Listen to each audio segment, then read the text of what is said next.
Bueno, el día de hoy vamos a hablar sobre 3 noticias. Mujer trans huyó de violencias en El Salvador y pidió asilo en Guatemala, donde la asesinaron. No hay voluntad para hacer justicia, es la segunda, para violaciones hacia las niñas de las comunidades indígenas en Colombia. Y la última es sobre que abrió una escuela para la diversidad sexual en Paraguay. Después vamos a seguir desarrollando el punto número 3 de lo que es el libro de crímenes de odio de la comunidad LGBTIQA+, en el Caribe y América Latina.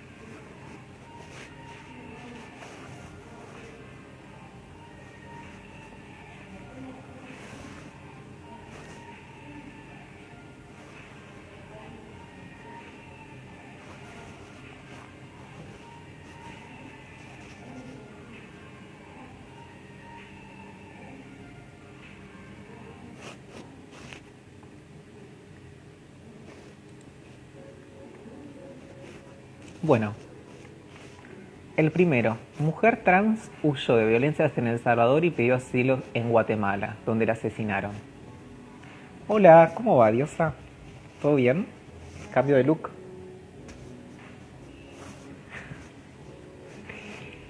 Bueno, Jocelyn, una mujer trans de 29 años, de origen salvadoreño, que había pedido asilo en el país, que residía en la zona 7 de la ciudad de Guatemala, fue asesinada en su domicilio. La encontró su madre con múltiples golpes y el rostro desfigurado en la mañana del sábado del 1 de agosto. Ay, gracias, diosa. Jocelyn dedicaba al comercio informal de ropa y maquillaje en el mercado de la misma zona. Llevaba 12 años de vivir en Guatemala y El Salvador. Ahora estoy hablando de un caso de una chica que pidió asilo en Guatemala porque en El Salvador corría riesgos y la mataron finalmente. Una cagada. Bueno, entonces, llevaba 12 años de vivir entre Guatemala y El Salvador, donde viajaba constantemente con su madre en 2018 a causa de la persecución por pandillas y las violencias en El Salvador por la falta de reconocimiento de su identidad de género. Sí, un bajón. Así que solicitó refugio en Guatemala. Así lo informó Carlos Valdés, integrante de Lambda Guatemala, organización por igualdad, la dignidad y los derechos humanos de gays, lesbianas, hombres, mujeres bisexuales, hombres y mujeres trans e intersexuales de Guatemala. Hasta la fecha de su muerte no hubo una resolución del Instituto Guatemalteco de Migración, comenta. Lambda había estado apoyado a Jocelyn por esta razón de la crisis por la pandemia COVID-19 con vivienda y alimentación. Hola, ¿cómo va, Flor? Diosa. Al final me oscurecí también el pelo para que crezca. Bueno, estaba leyendo una noticia de una chica trans que pidió asilo en otro país porque en su país de origen corría riesgo de vida, de que la mataran, y sin embargo la terminaron matando. Ella era de El Salvador y perdió refugio en Guatemala y sin embargo la pasó mal. Gracias, diosa. Entonces, como decía, la organización de Lambda, hasta la fecha de su muerte en una resolución del Instituto Guatemalteco de Migración, comenta. Lambda había estado apoyado a Jocelyn por razón de la crisis de pandemia de COVID-19 con vivienda de alimentación. La Agencia de la ONU para los Refugiados, ACNUR, expresó en un comunicado su preocupación.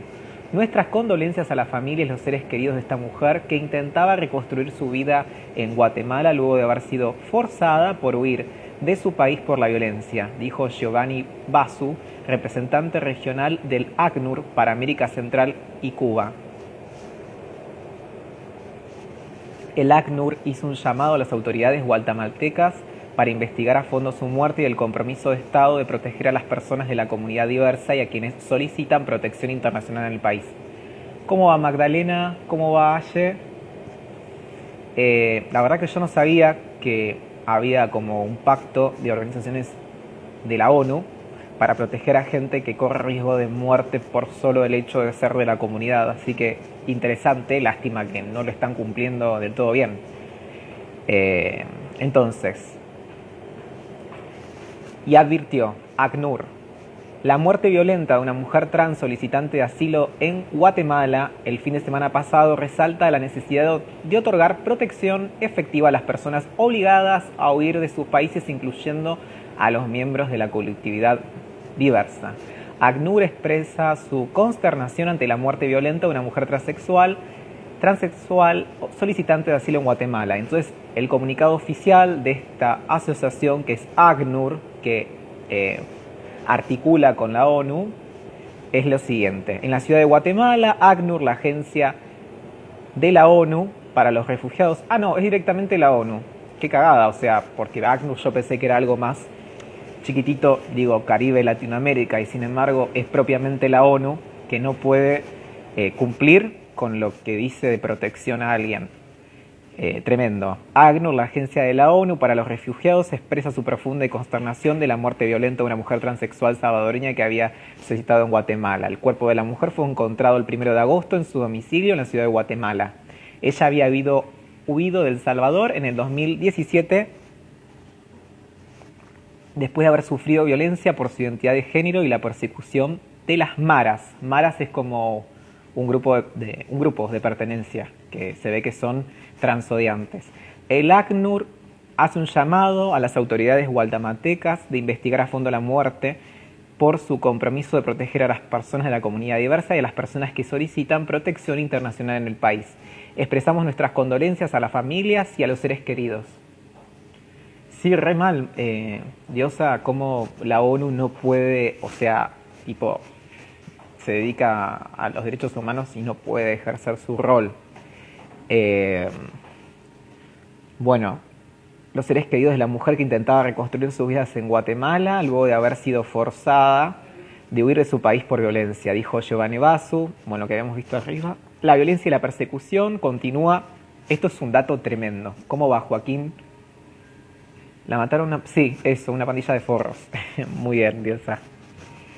La violencia y persecución continúa forzando un creciente número de personas en Centroamérica a cruzar las fronteras de la protección. Y acá hay un dato que es tremendo. En el 2012, más de 188.000 nuevas solicitudes de asilo fueron registradas por personas en el norte de Centroamérica, o sea, El Salvador, Guatemala y Honduras, huyendo del deterioro de las condiciones de seguridad y violencia. En total, unas 790.000 personas han huido de sus países a través de las fronteras en busca de protección. La región muestra algunas de las tasas más altas de violencia en el entorno doméstico, los femicidios y la violencia sexual y de género. ACNUR reitera su compromiso con la defensa de los derechos de las personas de la diversidad, pero no los cumple. ¿Cómo va, Joaco? Diose. Gracias por sumarte. Estaba leyendo acá la noticia de que una chica se fue de El Salvador porque sufrió violencias a Guatemala a resguardarse bajo un organismo que pertenece a la ONU y no la pudieron resguardar. Y encima en el comunicado súper hipócrita dice que se encarga de la protección de los asilos hacia las personas de la diversidad que sufren violencia y no lo cumple. O sea, es todo caretaje. Bueno, listo, pongámosle fin a esto porque es muy careta, poco real, o sea, poco sentido, digamos. Pobre la piba esta, la verdad, Jocelyn, bueno, ojalá que su caso asiente una jurisprudencia para que a partir de esto no pase más y que se haga visible el mal accionar de la ONU. Literalmente. Bueno, ahora vamos a ir a algo también súper fuerte que lo venimos padeciendo como sociedad desde la época del 1700, calculo, ¿no? No hay voluntad para hacer justicia en casos de violencia sexual contra mujeres indígenas. Esto es en Colombia. Dice lo siguiente y supongo que pasa en toda Latinoamérica y América del Caribe, o sea, el Caribe. No creo que sea algo propiamente de Colombia, solo que lo hace visible. Entonces, entre el 1 de enero y el 31 de mayo del 2020, 118 mujeres indígenas fueron víctimas de violencia sexual. También habría que decir que no se dicen indígenas, se dicen pueblos originarios, porque no están en la India.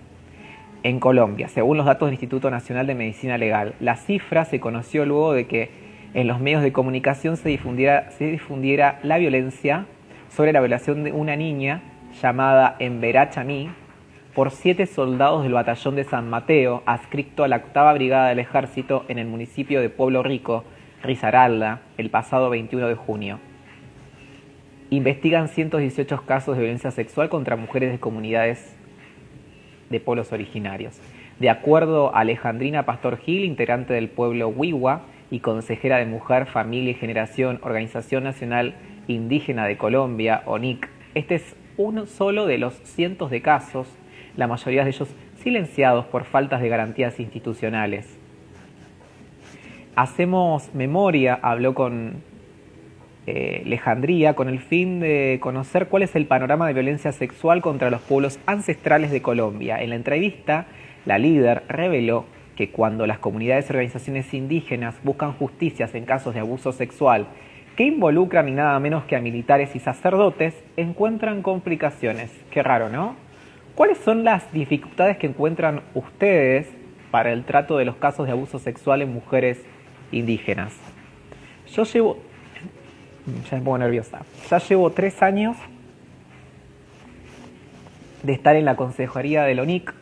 Cuando encontré algunos trabajos sobre violencias contra las mujeres.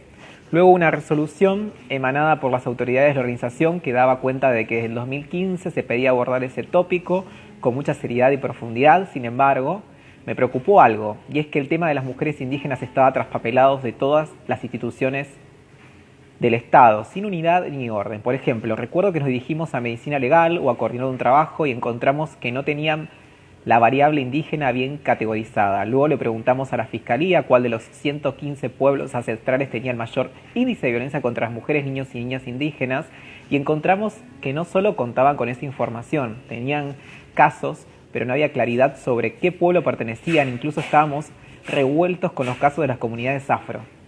¿Cómo va, Fabio? Estoy hablando sobre, primero hablé sobre un transfemicidio, sobre una chica que pidió asilo político a la ONU le dijo que le iba a contener, ella era de El Salvador, se fue a Guatemala, no la contuvo, la dejó de garpe, la mataron y la ONU da su condolencia. Y ahora estoy hablando sobre el caso de abusos sexuales a niñas en Colombia de pueblos originarios, que nadie se hace cargo y por lo general es muy comúnmente que se entre sacerdotes y militares. Y acá es la narración de una chica de pueblos originarios que está tratando de ayudar a su comunidad y se encuentra con esto. Sobre lo que quiero hacer hincapié es que si no estamos bien categorizadas en las instituciones del Estado, entonces no hay voluntad para hallar justicia y nunca conocer las cifras exactas de violencia sexual. Esta es la principal debilidad que queremos superar. Tanto así, para el eje de la mujer, familia y generación del Plan Nacional de Desarrollo, exigimos consultas a estos territorios para que de manera concertada diseñar e implementar campañas orientadas a reducir la violencia contra las mujeres. Miré por dónde vamos y no hemos iniciado este trabajo esperando la respuesta del Estado. Entonces, cree uno que no hay voluntad. Por supuesto que no hay voluntad porque, nada, hay peces gordos. ¿Cómo va el S? Solo hasta este año nos dijeron las autoridades que la Guajira es el departamento con mayores casos de mujeres maltratadas. Por eso mismo estamos mirando cuál estrategias tomar. Es muy difícil, pero ahí vamos a pesar de las dificultades que trajo la pandemia. Ahora, cuando un hecho de violencia sexual o cualquier otro tipo de violencia ocurre dentro del pueblo, es decir, que cuando quien comete la falta es un miembro de la comunidad, de pueblos originarios, se ejerce un castigo al isofacto, rápido, se aplica nuestra justicia. Pero si quien cometió el delito es alguien de afuera, hay que esperar 3, 4, 5 o 9 años para que los poderes judiciales avancen. O sea, miren, mucha gente dice que los pueblos originarios son no avanzados y ejecutan la justicia mucho más rápido que nosotros, que se supone que somos re cool. Otra pregunta es, ¿no existe una comisión en la que el gobierno que trate los casos de violencia contra las mujeres indígenas con el fin de facilitar este tipo de casos? Y ella responde, en una de las últimas reuniones que tuvimos con el Ministerio de Interior, otros ministerios y la alta Consejería de los Derechos Humanos,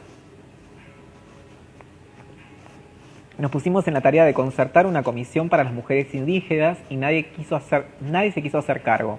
Para el tema de la salud había un encargado, para el tema de la educación también, pero nadie quería meterse con las mujeres. Luego de 3 horas de discusión, todo el mundo se paró de la mesa y esta fue una forma de vulnerarnos y violentarnos aún más. ¿Cuáles son los departamentos más afectados por este tipo de violencia?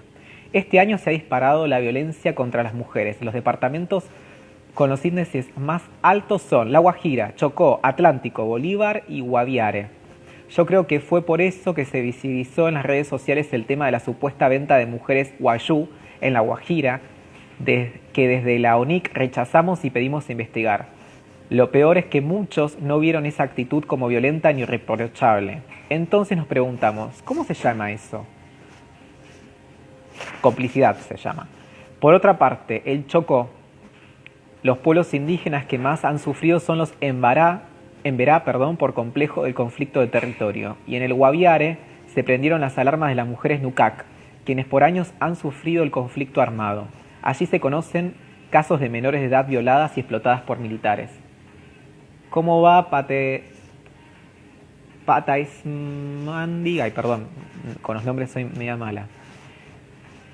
Le preguntan, ¿cuentan ustedes con mecanismos para divulgar información preventiva sobre la violencia contra las mujeres? Ya que no tenemos un apoyo fuerte del Estado, nosotros contamos con nuestros propios mecanismos, aunque algo precario. Cuando queremos divulgar información sobre el tema de violencias contra las mujeres, les pedimos a compañeros que tienen medios de comunicación cerca de nuestros territorios que difundan nuestras campañas. Y es que todos estos temas relacionados con abusos son difíciles de transmitir, entre otras cosas, por la lengua.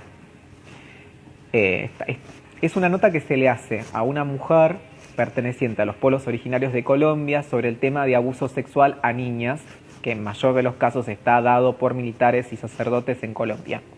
Y seguramente que en Argentina debe haber lo mismo, pero se encubre más, calculo. ¿Y por qué no difunden denuncias a través de los grandes medios de comunicación? El tema de los medios es otra cosa, un asunto al que hay que sacarle capítulo, ya que en algunos de ellos no quieren tocar temas puntuales con las mujeres indígenas. Antes decían que los indígenas violaban y así por mucho tiempo el país quedó con esa imagen, y cuando queríamos dar a conocer casos en los que participaban personas por fuera de la comunidad no les interesaba. Nosotros tenemos cero tolerancia ante hechos de violencias contra las mujeres, niños y nuestros pueblos. Por eso hemos fortalecido los procesos de justicia propia y en lo posible hacemos acompañamiento espiritual y cultural a aquellas mujeres que han sido vulneradas de sus derechos. Bueno, y ahora vamos a ir a la última noticia, que por suerte esta es linda dentro de todo. Y es la siguiente. Transformando, la primera escuela para personas de diversidad en Paraguay. Al asumir sus identidades, todas dejaron de ir a la escuela, algunas no llegaron a ir del seno de la Casa Diversa, el albergue para personas de la diversidad más víctimas de violencia. Y por la iniciativa de las residentes nace la Escuela Transformando, un espacio donde se estudia matemática, ciencia y comunicación, pero también derechos humanos y educación sexual integral para personas trans. En la Escuela Transformando los profesores son voluntarios. No hay uniformes, maestros homofóbicos ni baños con géneros. Las materias se eligen en función a los gustos y a la disponibilidad horaria de cada alumno. Aunque la propuesta inicial consiste en que los alumnos se incorporen eventualmente al sistema educativo formal, la Escuela Diversa funcionará como un lugar de preparación y empoderamiento para encarar las barreras de la educación tradicional. Venimos insistiendo en la dirección de educación permanente para adultos mayores que queríamos tener un espacio educativo, pensando en chicas como Araceli o Moria, que no leen ni escriben. No queremos que las adolescentes lleguen a la adultez sin alfabetizarse. El año pasado tuvimos una profesora que se llamaba Wilfrida, que empezó a dar clases a algunas chicas. Ahí dijimos, bueno, ya que no existe una dedicación ni un lugar seguro para nosotras, vamos a educarnos antes, expresa Shren Rotela, activista de Panambi por los derechos trans. El año pasado, las residentes de la Casa Diversa, ubicada en San Lorenzo, ciudad a 13 kilómetros de Asunción, recibieron talleres de artes plásticas, teatro, maquillaje y peluquería. Conversando, se dieron cuenta de que todas querían aprender algo más y se les ocurrió abrir una escuela que les permita recuperar la fe en la educación. Entonces empezaron una campaña por redes sociales para recibir libros, cuadernos, útiles escolares. ¿Cómo va, Cami? Estoy acá ahora contando una noticia positiva después de las dos tremendas, que es que se abre una escuela para la diversidad en Paraguay. La organización Mil Solidarios del Baño Sur, encabezada por el Pai Oliva, padre guaraní, donó pupitres, un pizarrón y un escritorio para la escuela Transformando. Él es un gran aliado y compañero. Fue la única persona que nunca me rechazó, me habló con cariño y me apoyó desde que lo conocí, contó Shren. Transformando es una iniciativa autogestionada y busca desestigmatizar las materias que culturalmente son adjudicadas a las chicas trans. Por eso los alumnos tienen la posibilidad de asistir a clases de fotografía, cocina, oratoria, escritura, ortografía, entre otras. De este momento la escuela tiene una capacidad de 30 personas y son en su mayoría personas trans que parten de contextos diferentes. 4 de ellas tienen que terminar el bachillerato y el resto debe empezar primaria. Las que viven en casa diversa tendrán que facilitar de acceder a la clase en su casa. Un sistema que no está preparado. Jean explica que el bullying es un factor determinante para la deserción escolar y la fobia a la educación. Sabemos que hoy la violencia hacia nosotras es altísima en este sistema y si no estás empoderada no vas a resistir. Por algo digo que hasta hoy sigo teniendo errores ortográficos. A veces me olvido de poner una S, una coma, un punto. Hay cosas que no aprendí por culpa del modelo educativo que no respeta las identidades y los gustos de las personas, sostiene.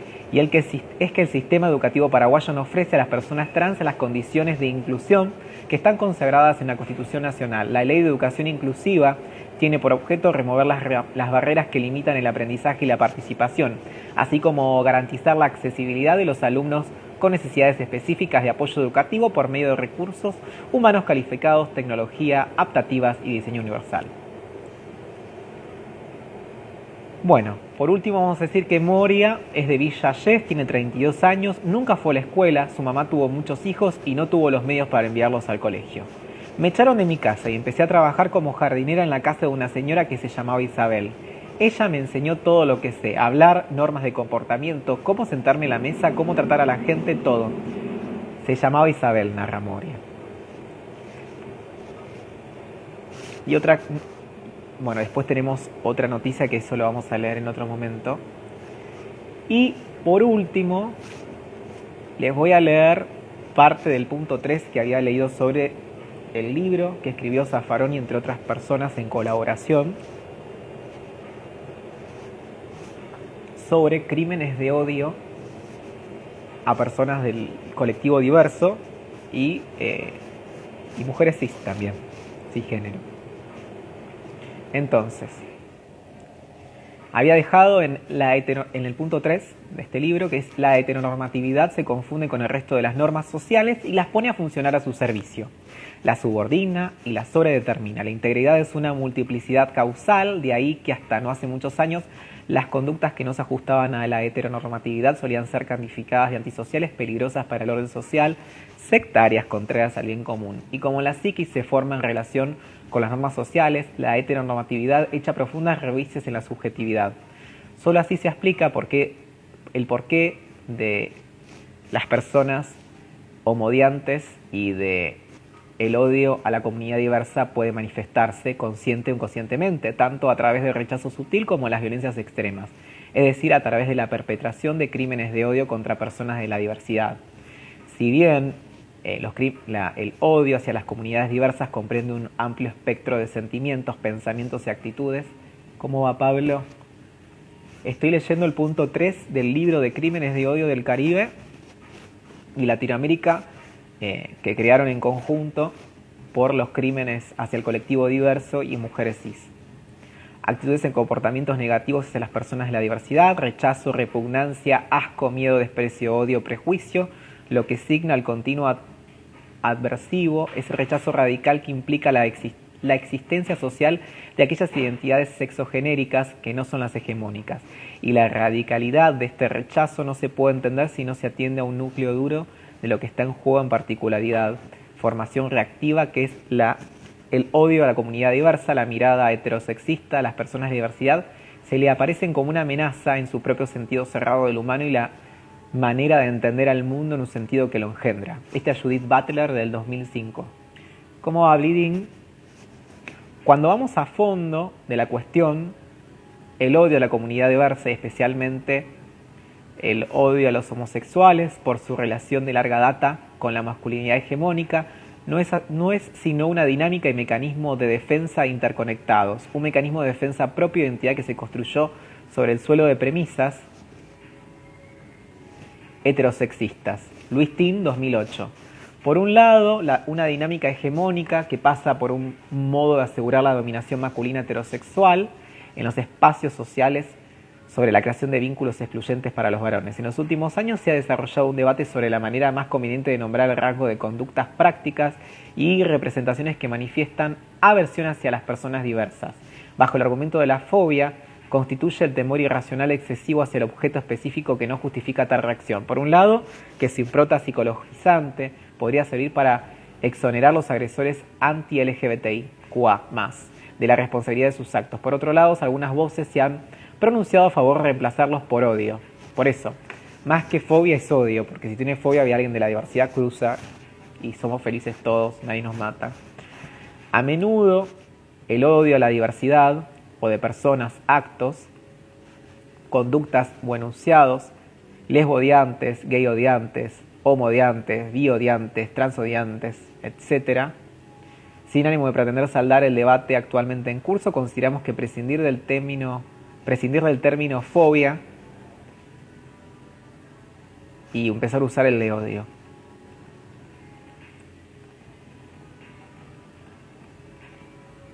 Bueno, es por eso que creemos que el término fobia es irresponsable y queremos iluminar la complejidad, vascularidad, y reemplazarlo por LGBTIQA+ odiantes. Ahora vamos a ir a el cuarto punto, que es incidentes de odio. Cuando estos actos basados en la intolerancia y en el perjuicio no alcanzan un estatus legal o penal para ser calificados como delitos crímenes, se los suele denominar incidentes de odio. Deben, no obstante, ser atendidos en igual medida que los otros, ya que el continuum del odio no admite cortes asépticos que vuelvan inocuas las modalidades no delictivas. No hay un linde debajo del cual el umbral de peligrosidad para los sujetos afectados se disipe. En términos generales, las agresiones verbales motivadas por el prejuicio hacia un grupo social específico suelen ser consideradas incidentes de odio. La categoría incluye tanto los actos del habla, esto es, distintas maneras en que se realiza un insulto o una provocación a través del uso contextualizado del lenguaje, como las expresiones gráficas o audiovisuales injuriosas para con un determinado grupo. Veamos algunas instancias concretas que pueden categorizarse como incidentes de odio. Los insultos, los chistes ofensivos, las amenazas de violencia, el acoso laboral o sexual con un componente discriminatorio, el hostigamiento, el bullying y la intimidación y las agresiones físicas menores, las bromas pesadas, los mensajes de odio. Estaría bueno poder cobrar como una multa si alguien insulta a otra persona o mismo bullying. Sería genial porque la gente, cuando le metes mano en el bolsillo, se vuelve súper recta. Bueno, por hoy ya pasaron 30 minutos, así que voy a dejar acá en el punto 4 y vamos a seguir la semana que viene. Bueno, muchas gracias por conectarse. Les mando un beso grande y que disfruten lo que queda del domingo y descansen. Besotes.